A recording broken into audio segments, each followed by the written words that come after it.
Hello students, today we will discuss about chapter number 6 of General Science class 7th Structure of an Atom. The learning objectives of today's lecture are number 1 molecule and compound, number 2 chemical formula, and number 3 law of constant composition. अॼु जेको lecture आहे हिन जा learning objectives आहिनि। हीउ lecture पूरो थियण खां पोइ असांखे कंहिं कंहिं शइ जी नॉलेज मिलंदी।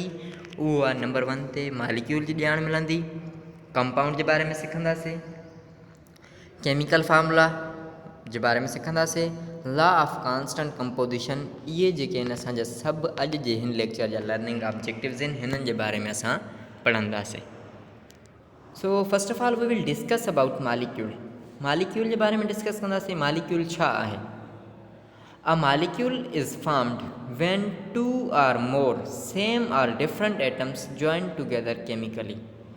मालिक्यूल कॾहिं ठहंदो जॾहिं ॿ या ॿिनि खां वधीक हिके जहिड़ा या डिफरेंट एटम पाण में मिलनि त हिकु छा ठाहींदा? मालिक्यूल ठाहींदा।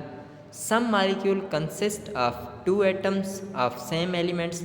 कुछ मालिक्यूल अहिड़ा आहिनि जंहिंमें ॿ सेम यानी कि एटम हूंदा आहिनि जंहिंजा एलिमेंट्स छा हूंदा? सेम हूंदा। ॿ एटम यानी कि कुछ मालिक्यूल्स अहिड़ा आहिनि जेके ॿिनि एटम्स जा ठहियल हूंदा जंहिंजा एलिमेंट्स छा हूंदा? सेम हूंदा। मिसाल वठो ऑक्सीजन जंहिंजो फार्मूलो आहे O2, इन में 2 ऑक्सीजन जा एटम मिलंदा आहिनि हिके जहिड़ा। या क्लोरीन Cl2, इन में बि 2 जेके आहिनि क्लोरीन जा एटम मिलंदा आहिनि। Like other molecules, while other molecules like water, methane, etc. consist of different atoms।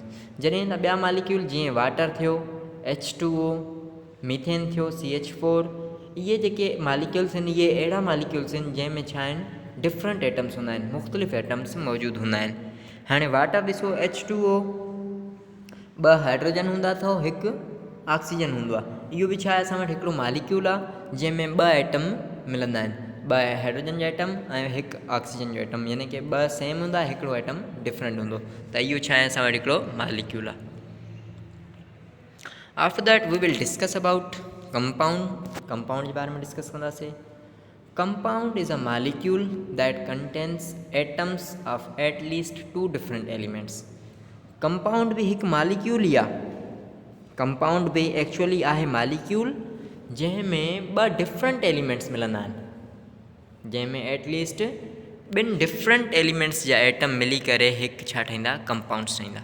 Water छा आहे? असां वटि हिकिड़ो इहो मालिक्यूल बि आहे। वाटर साॻियो ई असां वटि कंपाउंड बि आहे, छाकाणि त हिन में 2 डिफरेंट एटम मिलनि था पिया। कार्बन डाइऑक्साइड इहो बि असां वटि छा आहे? कंपाउंड आहे, हिन में बि 2 डिफरेंट एटम्स मिलनि था पिया। मीथेन CH4 इहो बि छा आहे? असां वटि हिकिड़ो कंपाउंड आहे जंहिंमें बि 2 डिफरेंट एटम्स मिलनि था पिया। Or compounds because each is made from more than 1 element. छाकाणि त इहे जेके बि आहिनि सभई हिक खां वधीक एलिमेंट्स जा ठहियल आहिनि। Water H2O is composed of 2 atoms of hydrogen and 1 atom of oxygen. Water आहे जेको H2O फार्मूलो आहे, हिन में 2 हाइड्रोजन जा एटम मिलंदा आहिनि ऐं हिकु एटम ऑक्सीजन जो मिलंदो आहे, तॾहिं वाटर ठहंदो आहे। ऐं इहो हिकिड़ो छा आहे? असां वटि मालिक्यूल बि आहे ऐं कंपाउंड बि आहे। या वरी मीथेन ॾिसो, मीथेन में हिकु एटम कार्बन जो हूंदो आहे, 4 एटम हाइड्रोजन जा हूंदा आहिनि, त इहो मीथेन बि छा आहे? असां वटि हिकिड़ो कंपाउंड आहे। Now we will discuss about chemical formula. Chemical formula छा आहे? छा खे चवंदा आहियूं? The symbolic representation of a molecule or compound is called chemical formula. कंहिं भी मालिक्यूल या कंपाउंड के सिंबल्स में ज़ाहिर करण खे केमिकल फार्मूला चवंदा आहियूं। कोई भी मालिक्यूल हुजे या कंपाउंड हुजे, जॾहिं उनखे असां सिंबल्स में रिप्रेजेंट कंदासीं, सिंबल्स में ज़ाहिर कंदासीं, त उनखे असां छा चवंदासीं? केमिकल फार्मूला चवंदासीं।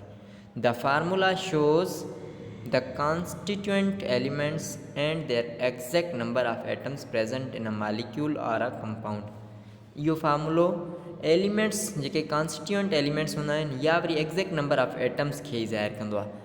कंहिं भी कंपाउंड या कंहिं भी मालिक्यूल में एग्जैक्ट नंबर ऑफ एटम्स केतिरा थी सघनि था, उन्हनि खे ई ज़ाहिर करे थो chemical formula.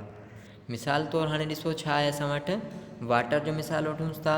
2 atoms of hydrogen, जॾहिं 2 एटम हाइड्रोजन जा हूंदा ऐं असां वटि 1 एटम ऑफ ऑक्सीजन, ॿ एटम हाइड्रोजन जा ऐं हिकु एटम ऑक्सीजन जो जॾहिं इन्हनि टिनिनि खे मिलाईंदासीं, ॿ हाइड्रोजन जा ऐं हिकु ऑक्सीजन जे मिलाईंदासीं त असां वटि छा ठहंदो, हिकु मालिक्यूल वाटर जो ठहंदो, जंहिंमें ॿ हाइड्रोजन जा एटम हूंदा ऐं हिकु ऑक्सीजन जो हूंदो। त हीअ असां वटि छा आहे, केमिकल फार्मूला आहे। ॿ हाइड्रोजन जे ॿ एटम खे H2 सां इंडिकेट कंदासीं, ऑक्सीजन जे हिकु यानी कि एटम खे O सां इंडिकेट कंदासीं, ऐं जेको वाटर जो हिकु मालिक्यूल हूंदो उहो केमिकल फार्मूलो हुनजो थींदो छा थींदो, H2O। साॻे तरीक़े सां मीथेन में बि छा आहे, हिकु एटम कार्बन जो हूंदो, 4 एटम हाइड्रोजन जा हूंदा, ऐं उनजो केमिकल फार्मूलो छा ठहंदो, CH4। कार्बन डाइऑक्साइड में बि सेम ॻाल्हि आहे, हिकु एटम कार्बन जो, 2 एटम ऑक्सीजन जा, कार्बन डाइऑक्साइड ठहंदो CO2 सॉरी। इहो छा आहे असां वटि कार्बन जो केमिकल फार्मूला आहे, कार्बन डाइऑक्साइड जो। Now we will discuss about law of constant composition. Law of constant composition जे बारे में डिस्कस कंदासीं। लॉ ऑफ कांस्टेंट कंपोजिशन छा खे चवंदा आहियूं? A chemical compound always contains the same elements combined together in the same proportion or ratio। कहिड़ो बि केमिकल कंपाउंड हुजे उन में नंबर ऑफ एलिमेंट्स जॾहिं बि same number of elements combine थियल हुजनि, गॾु थियल हुजनि, ऐं उनजो जेको रेशो या प्रोपोर्शन हुजे उहो छा हुजे, सेम हुजे, त उनखे असां लॉ ऑफ कांस्टेंट कंपोजिशन चवंदासीं। ठीकु आहे। फॉर एग्ज़ाम्पल आहे clean water obtained from different sources such as river, well, spring, seas, etc। जेको क्लीन वाटर असांखे मुख़्तलिफ़ क़िस्म जी सोर्सिस खां मिले थो पियो, रिवर्स मां मिले थो, वेल्स मां, स्प्रिंग्स मां, सीज़ मां, काफ़ी शयूं यानी कि असांखे काफ़ी सारी शयूं आहिनि जितां असांखे क्लीन वाटर मिले थो पियो। Always made up of 2 atoms of hydrogen and 1 atom of oxygen in the ratio of 2:1। इहो जेको क्लीन वाटर आहे असांखे हमेशह यानी कि इन फॉर्म में मिले थो पियो, 2 एटम हाइड्रोजन जा हूंदा ऐं हिकु एटम ऑक्सीजन जो हूंदो, ऐं उनजो जेको रेशो थींदो एटम जो रेशो उहो छा थींदो, 2:1। 2:1 यानी कि 2 हाइड्रोजन जा एटम ऐं हिकु एटम ऑक्सीजन जो 2:1 में मिलंदो। अगरि जेकॾहिं असां कार्बन ॾिसूं था, कार्बन जो बि छा आहे, सेम CO2।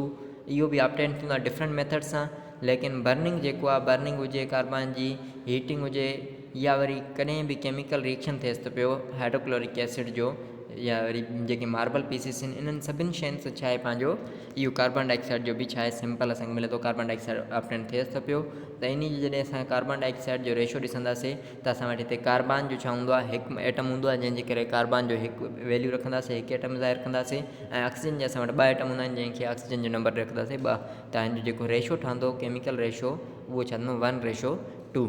त लॉ ऑफ कांस्टेंट कंपोजिशन में नंबर ऑफ एलिमेंट्स या नंबर ऑफ एटम्स जेके बि यूज़ थियनि था उहे छा थींदा, हमेशह सेम ई रहंदा।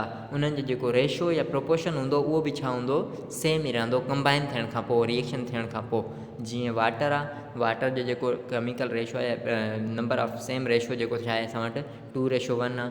कार्बन डाइऑक्साइड जो छा आहे असां वटि 1:2 आहे। मीथेन जो छा आहे यानी कि 1:4 आहे। इहो जेको कांस्टेंट रेशो आहे असांजी इहा ठहण खां पोइ, एलिमेंट ठहण खां या कंपाउंड ठहण खां पोइ जेको नंबर ऑफ एटम्स आहिनि उनमें कांस्टेंट आहिनि, इन कांस्टेंट नंबर ऑफ एटम्स खे कांस्टेंट कंपोजिशन जो नालो ॾींदा आहियूं। त लॉ ऑफ कांस्टेंट कंपोजिशन अहिड़ो लॉ जंहिंमें कोई बि कंपाउंड उनमें नंबर ऑफ एटम्स खे कांस्टेंट करण लाइ या हिकु फिक्स्ड करण लाइ हिकिड़ो लॉ इस्तेमालु कयो वेंदो आहे, जंहिंखे लॉ ऑफ कांस्टेंट कंपोजिशन नालो ॾींदा आहियूं। उहो फॉर्मेशन ऑफ कंपाउंड थींदो थो। जॾहिं बि कंहिं न कंहिं कंपाउंड खे ठाहींदासीं या कोई न कोई एलिमेंट मालिक्यूल ठाहींदासीं, तॾहिं उहो लॉ ऑफ कांस्टेंट कंपोजिशन जो रूल अप्लाई कयो वेंदो। सिमिलरली इन अ कंपाउंड, कंहिं बि कंपाउंड में ॾिसो, all samples of that compound will be made up of same elements in the same proportion और रेशो विथ ईच अदर। जेके बि कंपाउंड्स हुजनि उन्हनि जा जेके सैम्पल्स हूंदा उहे सभई छा आहिनि, सेम एलिमेंट्स जा ठहियलु हूंदा। उन्हनि जो जेको रेशो या प्रोपोर्शन हूंदो उहो बि छा हूंदो, सेम हूंदो हर कंहिं में। When elements combine they combine in the ratio of small whole numbers. जॾहिं बि एलिमेंट्स कंबाइन थींदा उहे कहिड़े हिसाब सां कंबाइन थींदा, स्मॉल होल नंबर्स जे रेशो में ई कंबाइन थींदा। For example any water molecule is made up of 2 hydrogen atoms and 1 oxygen atom in a ratio 2:1। मिसाल वठो, कोई बि वाटर जो मालिक्यूल हुजे उन में छा हूंदा, 2 हाइड्रोजन जा एटम हूंदा, हिकु ऑक्सीजन जो एटम हूंदो। उनजो जेको रेशो थींदो उहो छा थींदो, फिक्स्ड रेशो थींदो 2:1। 2:1 यानी कि 2 हाइड्रोजन जा एटम, हिकु एटम ऑक्सीजन जो जेको लॉ ऑफ कांस्टेंट कंपोजिशन के ज़ाहिर करे थो पियो। The formula of calcium chloride जो फार्मूलो छा आहे CaCl2। The ratio of calcium to chlorine calcium ऐं क्लोरीन जो जेको रेशो हूंदो कैल्शियम जो रेशो क्लोरीन सां उहो छा थींदो 1:2। कैल्शियम जो हिकु एटम क्लोरीन जा 2 एटम 1:2 थींदो। The formula of magnesium oxide MgO magnesium oxide जो फार्मूलो MgO आहे। ऐं जो the ratio of magnesium to the oxygen magnesium जो रेशो ऑक्सीजन सां छा थींदो 1:1। हिकु एटम मैग्नीशियम जो हिकु एटम ऑक्सीजन जो इहो ई छा आहे हुनजे रेशो खे इंडिकेट करे थो।